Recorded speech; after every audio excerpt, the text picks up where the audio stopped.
Ação e Reação. Ditado pelo espírito André Luiz. Autor: Francisco Cândido Xavier. Pasta 17. Capítulo 17. Dívida expirante. Era agora, num hospital, em triste pavilhão de indigentes, a nova lição que Silas nos reservava. Ganhando o interior, diversos companheiros acolheram-nos gentis. E após saudações amigas, um deles, o atendente Lago, avançou para o mentor de nossos estudos, cientificando. Assistente, o nosso Léo parece gastar os derradeiros recursos da resistência. Silas agradeceu a informação e explicou que vínhamos justamente para colaborar no descanso de que se fazia credor. E atravessando longa fila de leitos pobres, nos quais enfermos jaziam padecentes, ao pé de alguns desencarnados em trabalho assistencial, estacamos junto de um doente esquálido e angustiado. À mortiça claridade de pequena lâmpada destinada à vigília da noite, vimos Léo, que uma tuberculose pulmonar arrastava ao cepo da morte. Não obstante, a dispneia mostrava o olhar calmo e lúcido, revelando perfeita conformação aos padecimentos que o conduziam ao termo da experiência. Recomendou-nos Silas observar-lhe o corpo. Entretanto, não havia muita particularidade a destacar, porquanto os pulmões, quase destruídos, através de sucessivas formações cavitárias, haviam provocado tamanho abatimento orgânico que o vaso físico, sob nossos olhos, não era mais que um trapo de carne, agora aberto à multiplicação de bacilos vorazes, aliados a exércitos microbianos de variada espécie, a se apinharem dominadores na intimidade dos tecidos, assim como inimigos implacáveis a se lhe apoderarem dos restos, senhoreando todos os postos-chaves da defensiva. Achava-se Léo, desse modo, no veículo denso, à maneira de um homem irremediavelmente condenado à expulsão da sua própria casa. Todos os sintomas da morte patenteavam-se iniludíveis. O coração fatigado assemelhava-se a motor exausto, incapaz de liquidar os problemas da circulação sanguínea, e todos os implementos da aparelhagem respiratória esmoreciam, desnorteados sob inexorável asfixia. Léo, moribundo, era um viajante habilitado à grande romagem, tão somente à espera do sinal de partida. Ainda assim, estava sereno e portava-se com bravura. Tão acentuada se lhe evidenciava a acuidade mental que quase nos percebia a presença. Silas, que lhe acariciava a fronte com a destra generosa, disse-nos atencioso: já que vieram para anotar um processo de dívida expirante, podem algo perguntar ao companheiro, cuja memória se revela, tanto quanto possível, consciente e vigilante. Ouvir-nos-á, porém, inquiriu Hilário, entre surpreso e compungido. Não com os tímpanos da carne, contudo, assinalar-nos-á qualquer indagação em espírito, esclareceu o assistente afetuoso. Dominado de intensa simpatia, inclinei-me sobre o irmão em rude prova, atraído pela fé que lhe abrilhantava as pupilas, e abraçando-o, indaguei em voz alta. Léo, amigo, reconhece você no limiar da vida verdadeira? Sabe que deixará o corpo em breves horas? O interpelado, crendo raciocinar por si mesmo, registrou-me a inquirição, palavra por palavra, qual se lhe fossem transmitidas ao cérebro por fios invisíveis, e como se conversasse a sós consigo, falou, pensando: oh, sim, a morte. Sei que provavelmente esta noite chegarei ao justo fim. Desdobrando o nosso diálogo, acrescentei: não tem receio? Nada posso temer, refletiu muito calmo, e movendo os olhos com esforço, buscou fitar na alva parede da enfermaria uma pequena escultura do Cristo crucificado, refletindo de si para consigo. Nada posso recear em companhia do Cristo, meu Salvador. Ele também foi vilipendiado e esquecido. Terá vomitado sangue na cruz do martírio. Ele, que era puro, varado pelas chagas da ingratidão. Por que não me resignar à cruz do meu leito, suportando, sem reclamar, as golfadas de sangue que de quando em quando me anunciam a morte, em que sou pecador necessitado da complacência divina? Você é católico romano? Sim. Meditei na sublimidade do sentimento cristão, vivo e sincero, seja qual for a escola religiosa em que se exprima, e prossegui afagando-lhe o peito opresso. Nesta hora de tanta significação para o seu caminho, sinto a ausência de seus familiares humanos. Ah, meus familiares, meus afetos, respondeu, falando mentalmente. Meus pais teriam sido no mundo os meus únicos amigos. No entanto, demandaram o túmulo quando eu era simplesmente um jovem enfermo. Separado de minha mãe, vi-me entregue aos desajustes orgânicos. Logo após, meu irmão Henrique não hesitou em declarar-me incapaz. Por direito à herança, cabiam-lhe grandes bens. Contudo, prevalecendo-se do meu infortúnio, o Mano obteve da justiça, com meu próprio assentimento, a documentação com que se fazia meu tutor. Bastou, porém, a consecução dessa medida para que se transformasse para mim num verdugo cruel. Apossou-se-me de todos os recursos. Internou-me num hospício em que amarguei longos anos de isolamento. Sofri muito. Alimentei-me com o pão recheado de fel, destinado pelo mundo aos que lhe penetram as portas como réprobos do berço, porque o desequilíbrio mental me perseguia desde a idade mais tenra. Quando algo melhorado, fui constrangido a deixar o manicômio. Recorri-lhe à porta, mas expulsou-me sem compaixão.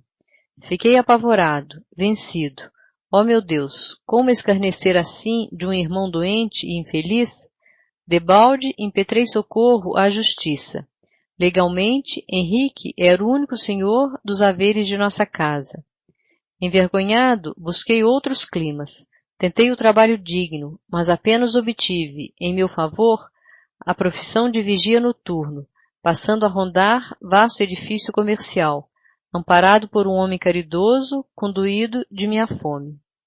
O frio da noite, porém, encontrava-me ao desabrigo, e a breve tempo adquiri uma febre insidiosa que passou a devorar-me devagarinho. Não sei quanto tempo estive, assim, chumbado a indefinível desânimo. Certa feita, caí fatigado sobre a poça de sangue que se me derramava da boca e criaturas piedosas me angariaram o leito em que me refugio. E que opinião mantém você acerca de Henrique? Lembra-se dele com mágoa? Qual se mergulhasse a memória em ondas de enternecimento e saudade, Léo deixou que as lágrimas se lhe entornassem dos olhos, em dolorosa quietude mental. Em seguida, monologou por dentro. Pobre Henrique, não deverei antes lastimá-lo? Acaso não deverá ele igualmente morrer? De que lhe terá valido a apropriação indébita se será também um dia alijado do corpo? Por que me reportaria a perdão se ele é mais infeliz que eu mesmo? E tornando a pousar os olhos na figura do Cristo, continuou. Jesus, escarnecido e espancado, esqueceu ofensas e deserções. Içado à cruz, não clamou contra os amigos que o haviam lançado à humilhação e ao sofrimento. Não teve uma palavra de censura para os truculentos algozes. Ao invés de incriminá-los, pedir ao Pai Celeste amorosa proteção para todos. E Jesus foi o embaixador de Deus entre os homens. Com que direito julgarei, assim, meu próprio irmão, se eu, alma necessitada de luz, não posso penetrar os divinos juízos da providência? Aquietara-se Léo em pranto, buscando internar a mente no templo de amor da prece. A humildade a que se recolhia tocava-me o coração. Ergui-me de olhos úmidos. Para sondar-lhe a grandeza d'alma, não seria preciso alongar o interrogatório. Hilário, que se mostrava comovido até às lágrimas, desistiu de qualquer consulta, apenas inquirindo ao assistente se o agonizante estava reencarnado sob os auspícios da mansão, ao que Silas informou, prestativo. Sim, Léo vive tutelado por nossa casa. Aliás, temos algumas centenas de criaturas que, não obstante materializadas na carne, permanecem ligadas à nossa instituição pelas raízes dos débitos a que se prendem, geralmente todas elas em estágios difíceis de regeneração, porque delinquentes em reajuste. Renascem no mundo sob a guarda de nosso estabelecimento socorrista, mas naturalmente ainda enleadas, de certo modo, aos parceiros do pretérito, com cuja influência tomam contato, consolidando as qualidades morais de que necessitam, através dos conflitos interiores que podemos classificar como sendo a forja da tentação. Como é belo apreciar o amor paternal de Deus, que a tudo atende no lugar próprio, clamou Hilário. Sem dúvida, considerou Silas sensatamente. A lei de Deus determina o progresso e a dignidade para todos. Sabem vocês que, via de regra, os desencarnados que se aliam na mansão constituem grande ajuntamento de criminosos e viciados. E, modificando a inflexão de voz, acrescentou: como eu mesmo. Ali recebemos atenção e carinho, assistência e bondade, reeducando-nos às vezes por muitos anos. Contudo, é imperioso observar que, recolhendo a generosidade dos benfeitores e instrutores que nos garantem aquele pouso de amor, apenas acumulamos débitos com a proteção imerecida, compromissos esses que precisamos resgatar igualmente em serviço ao próximo. Todavia, a fim de que nos habilitemos para as tarefas do bem genuíno, é imprescindível purgar a nossa condição inferior, agravada na culpa, porquanto o conhecimento elevado, adquirido em nossa organização, vale mais como teoria nobilitante que nos cabe substancializar na prática correspondente, para que se incorpore, em definitivo, ao nosso patrimônio moral. Eis porque, depois do aprendizado breve ou longo em nosso instituto, somos novamente internados na esfera da carne e aí é óbvio que, apesar de protegidos por nossos mentores, deveremos sofrer a aproximação dos antigos comparsas de nossos delitos, para demonstrar aproveitamento e assimilação do amparo recebido. Ao nosso lado, porém, Léo contava os derradeiros minutos no veículo denso e notamos que o assistente não desejava ausentar-se do caso dele, para que lhe guardássemos a lição. Talvez, por isso mesmo, Silas ministrou-lhe energias novas ao peito exausto, através de passes balsamizantes, falando-nos em seguida. Vocês ouviram as alegações mentais do companheiro que se despede. Hilário, que ardia de curiosidade tanto quanto eu, faminto de novas elucidações, indagou reverente. Em que ponto será lícito considerar a presente desencarnação de Léo como débito expirante? Nosso interlocutor fixou o expressivo gesto e informou: de certo, não me reportarei à conta integral de nosso amigo, perante a lei. Não disponho pessoalmente de recursos informativos para relacionar-lhes as dívidas e créditos no tempo. Referir-me-ei, por isso, tão somente à culpa que o atormentava quando ingressou em nossa casa, segundo os apontamentos que lá poderemos compulsar. O agonizante agora, de nervos asserenados pelo socorro magnético, parecia quase ouvir-nos.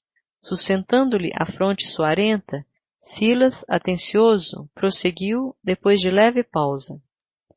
Léo enfileirou mentalmente para nós as amargas recordações dos dias recentes que tem vivido, detendo-se particularmente na enfermidade que o martiriza desde o berço, nos tormentos do hospício e na dureza de um irmão que o sentenciou à extrema penúria.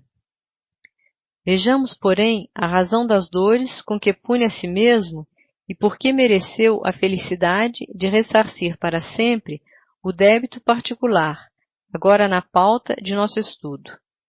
Em princípios do século passado, ele era filho dileto de abastados fidalgos citadinos que, desencarnados muito cedo, lhe confiaram o próprio irmão doente, o jovem Fernando, cuja existência fora marcada por incurável idiotia. Ernesto, no entanto, pois era esse o nome de nosso Léo, na existência última, tão logo se viu sem a presença dos genitores, deu-se pressa em alijar o irmão do seu convívio, cioso do governo total sobre a avantajada fortuna de que ambos se faziam herdeiros. Além disso, o moço, habituado aos saraus do seu tempo, estimava as recepções esmeradas, nas quais o palacete da família descerrava as portas brazonadas às relações elegantes, e orgulhoso da paisagem doméstica, envergonhava-se de ombrear com o irmão, por ele proibido de comparecer aos seus ágapes sociais.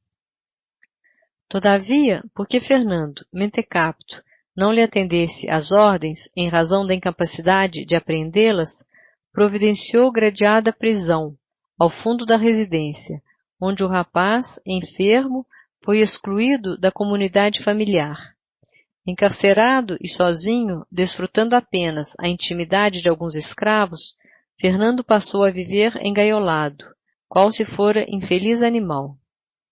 Enquanto isso, Ernesto, casado, dava largas aos caprichos da mulher, em extensas viagens de recreio, nas quais desperdiçava seus bens em jogatinas e extravagâncias. Depois de algum tempo, esgotado nas finanças de que podia dispor, apenas conseguiria reequilibrar-se por morte do mano irresponsável. No entanto, o jovem mentalmente enfermo dava mostras de grande fortaleza física, não obstante certa bronquite crônica que muito o incomodava. Observando-lhe o desequilíbrio respiratório, Ernesto planejou levá-lo à moléstia mais grave, na esperança de remetê-lo com rapidez ao sepulcro, recomendando aos servos que o libertassem todas as noites num grande pátio, em que Fernando repousasse ao relento.